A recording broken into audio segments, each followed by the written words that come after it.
Hello friends, রিত রেসিপিতে তোমাদের সবাইকে স্বাগত জানাই। আজকে আমি তোমাদের সাথে শেয়ার করব একদম একটা সিম্পল রান্না, মাটির আলু, নতুন আলু আর কলাই ডালের বড়ি দিয়ে নিরামিষ তরকারি। আমি এটা কলাই ডালের বড়ি দিয়ে করেছি, তোমরা যে কোনো ডালের বড়ি দিয়ে এটা করতে পারো।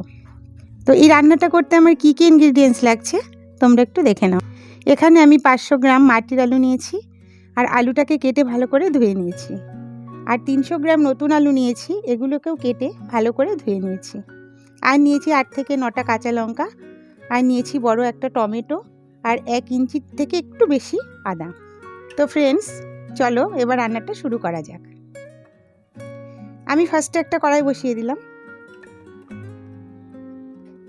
কড়াইটা গরম হয়ে গেছে। এবার আমি কড়াইতে সর্ষের তেল দিয়ে দিলাম। তেলটা তোমরা তোমাদের পরিমাণ মতো দেবে। আমি এখানে 100 গ্রাম তেল নিয়েছি। তেলটা গরম হয়ে গেছে। এবার এর মধ্যে নতুন আলুগুলো দিয়ে দিলাম।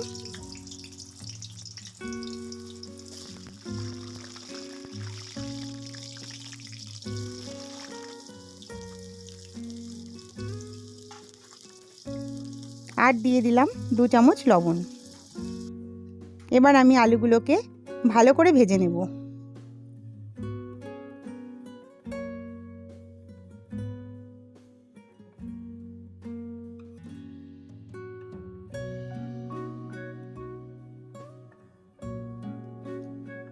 আলুগুলো ভাজা হয়ে গেছে।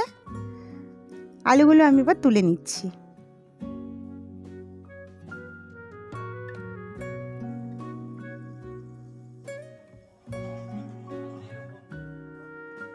এবার আমি ওই তেলের মধ্যে ডালের বড়িগুলো দিয়ে ভালো করে ভেজে নিচ্ছি।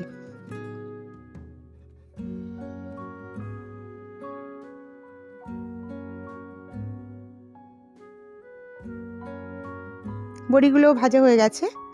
আমি এবার বড়িগুলোকেও তুলে নিচ্ছি।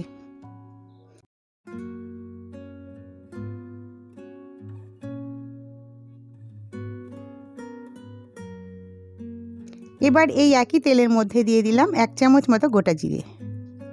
জিরেটা একটু ভেজে নেব।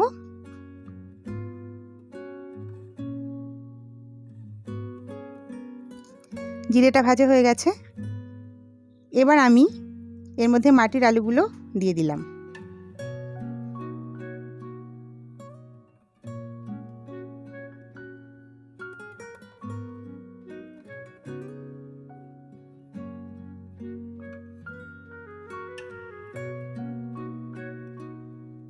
আলুগুলো একটু নাড়াচাড়া করে দিলাম, আর দিয়ে দিলাম 2 চামচ লবণ।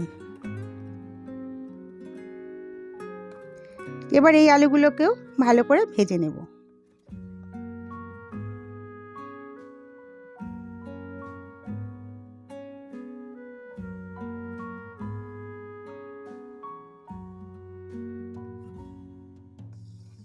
আলুগুলো ভাজা হয়ে গেছে। এবার আমি এর মধ্যে টমেটো আর চেরা কাঁচা লঙ্কাগুলো দিয়ে দিলাম। এবার এগুলোকে একসাথে কষিয়ে নেব যতক্ষণ না টমেটোগুলো নরম হয়ে যায়।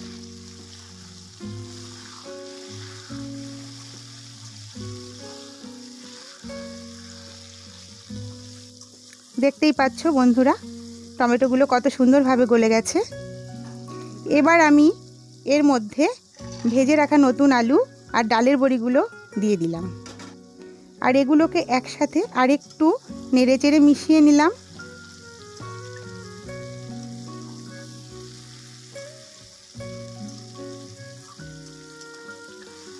এবার আমি এর মধ্যে জিরে, আদা আর শুকনো লঙ্কা বেটে রেখেছিলাম, সেটা দিয়ে দিচ্ছি। আমি মশলাটা দিয়ে মশলার বাটিটা ধুয়ে একটু জল দিয়ে দিলাম। বন্ধুরা, এই মশলাগুলো আমি পাটাতে বেটে রেখেছিলাম। তোমরা চাইলে মিক্সার গ্রাইন্ডারেও পেস্ট করে নিতে পারো। এই তরকারিটাতে গুঁড়ো মশলা দিলে একটু খেতে ভালো লাগবে না। আর দিয়ে দিলাম 1.5 চামচ হলুদ, আর ছোট চামচের 1 চামচ চিনি। চিনিটা অবশ্যই দেবে, কারণ চিনিটা তরকারির টেস্টকে ব্যালেন্স করে, আর তরকারির কালারটাও খুব সুন্দর আসে। এবার আমি এগুলোকে ভালো করে কষিয়ে নেব। তরকারিটা কষানো হয়ে গেছে। এবার আমি এর মধ্যে একটি মাঝারি বাটির 1.5 বাটি জল দিয়ে দিচ্ছি।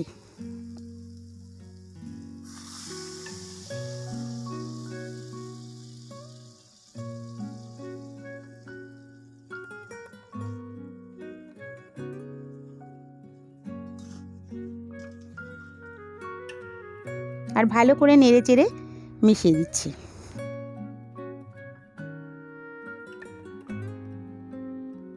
এবার আমি 5 থেকে 6 মিনিটের জন্য ঢেকে দিলাম।